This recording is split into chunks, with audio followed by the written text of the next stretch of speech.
রাশিয়ার পূর্ব প্রান্তে সাইবেরিয়া এলাকার ছোট্ট শহর ইয়াকুতস্ক। রাজধানী মস্কো থেকে এর দূরত্ব প্রায় ৫,০০০ কিলোমিটার। বিশ্বের সবচেয়ে শীতলতম শহর ইয়াকুতস্ক।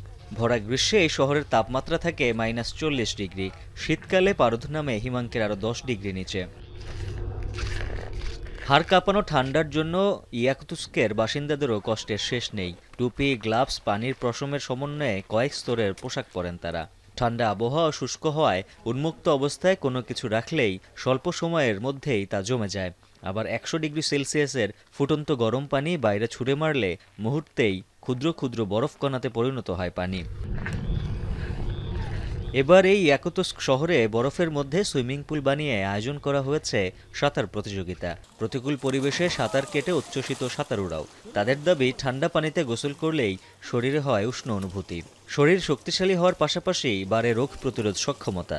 Находимся, общий язык очень хорошая вещь. Вот когда с воды выходишь, наоборот, как-то жарко сейчас. Там вообще, в воде хорошо, когда выходишь, жар такой, и все тело колет, как иголками.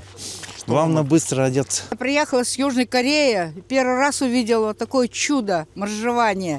Просто видела на картинках, а я увидела сегодня живую.